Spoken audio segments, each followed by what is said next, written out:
Good morning! Welcome back to my channel at ngayon po ay gagawa tayo ng puto bigas na gawa po sa rice flour. So di muna tayo ngayon magigiling.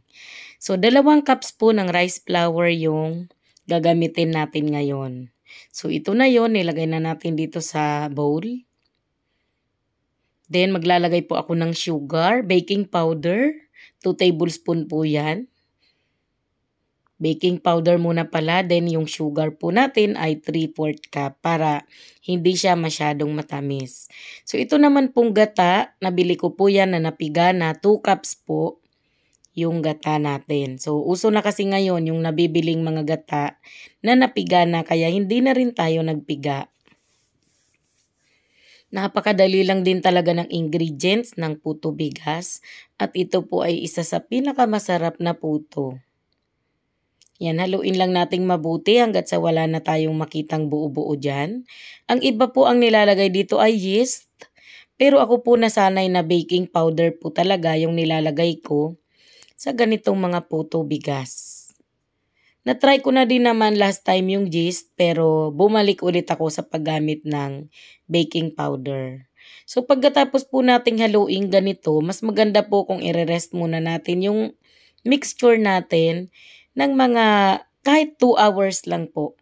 Pero kung kaya mo naman na mas more than 2 hours pa ay pwede rin po. Kapag po kasi hindi ito ni-rest, medyo may mga something na parang hilaw-hilaw siya.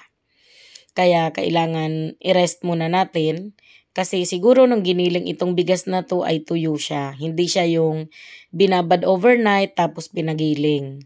So nung giniling ito ay tuyo kasi nabili natin siya na tuyo, rice flour talaga siya. Kung ano yung itsura kanina.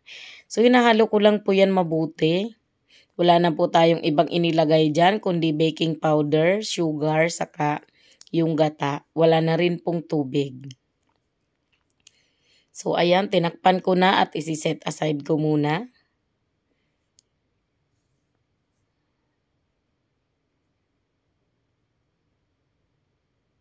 So magsa-start na tayong gumawa after ilang oras na inantay natin para i-rest yung ating mixture.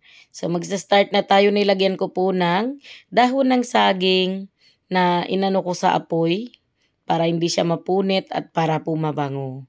So mas mabango po talaga kapag ang puto bigas ay merong liner or sapin na dahon ng saging.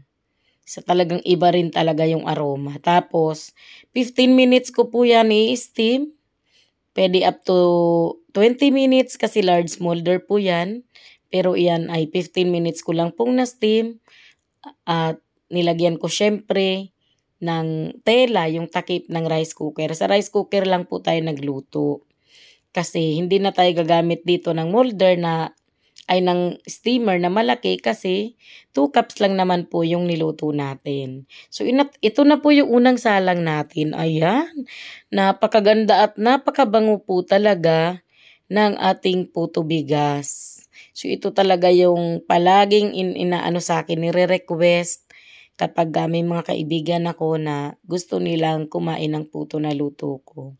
So ito na yung ating finished product. Medyo pasingawin muna natin ng konti, baka sa kamay natin sumingaw. So ayan na.